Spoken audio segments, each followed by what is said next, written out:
I'm working this table now.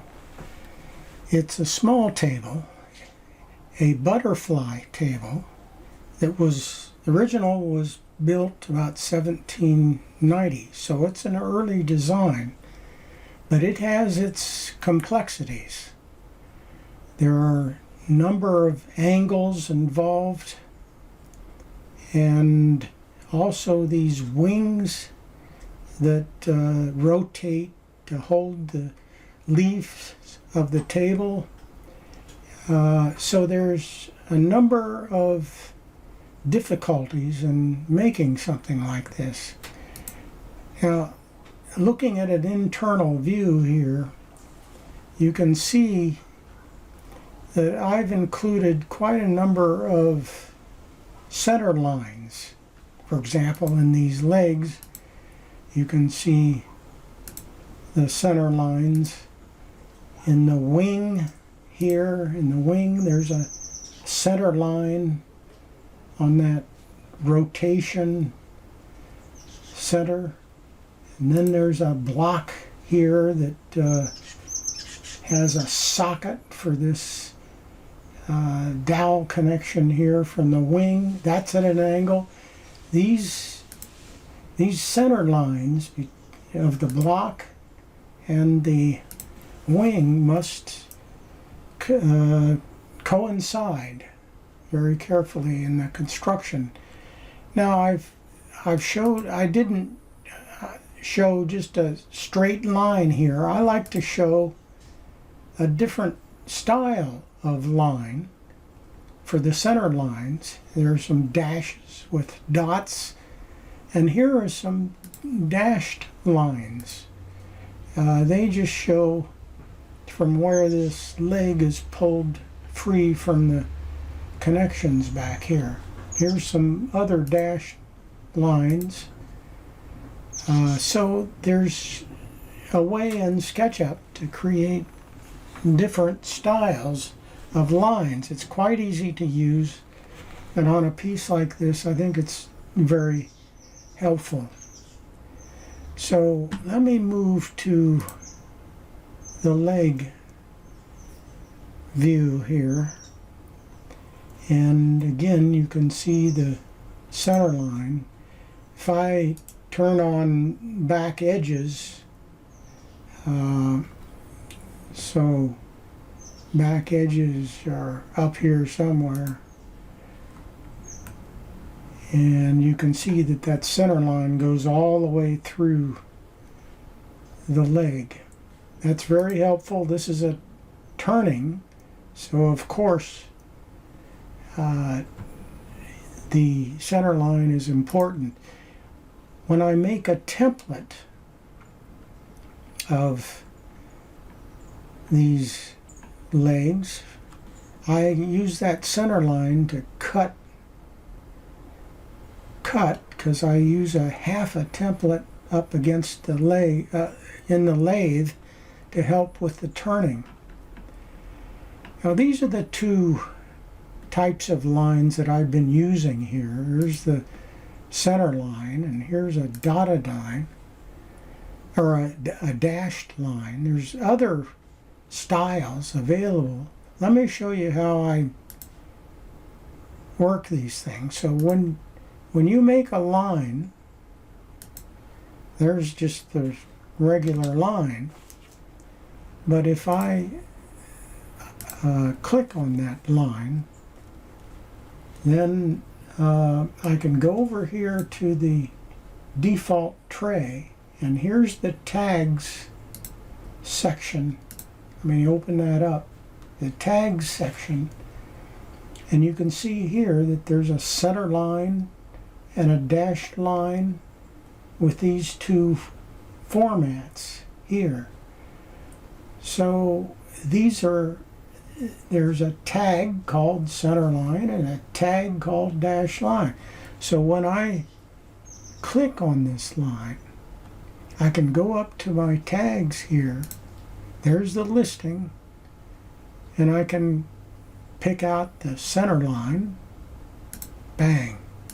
Now I've got that format.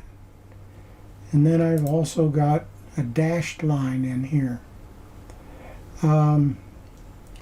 There's a dotted line.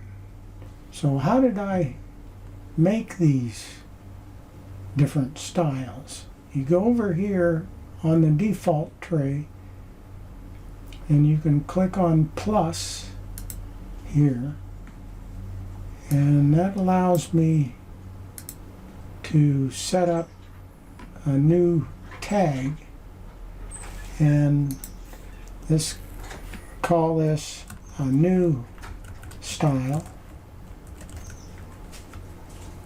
line,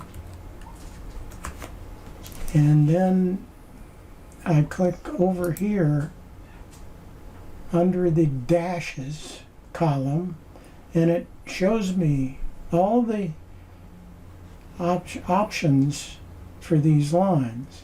So I could pick any one of these. Here's a dash dot dash dot dash dot kind of a line.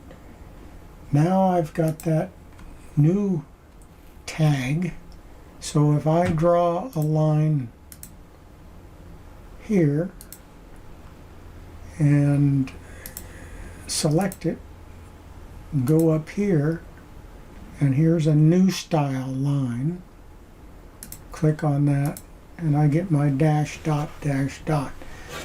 So these are very easy to do, and I think it's helpful in the creation of the drawing. Let me show you other ways I'm using this. Well, this rail has a angled socket for the wing, and I have a center line, so that I can connect that center line and line them up very carefully in the design. In the apron, well, let me show you the template. I don't have to make the full template. I can make the half template because the center line here allows me just to use less paper, for example, size, to make the template, and that works quite well by just flipping the template over to mark out the other side. The block has a center line and a socket. There's that socket for the wing and the template. The wing itself, here's the center line on which it rotates, and the template also shows that. Even the top template includes a center line, because I don't need to create the whole size of the table. Because of its symmetry, I can just use a quarter of the top. This top is without the rule joint.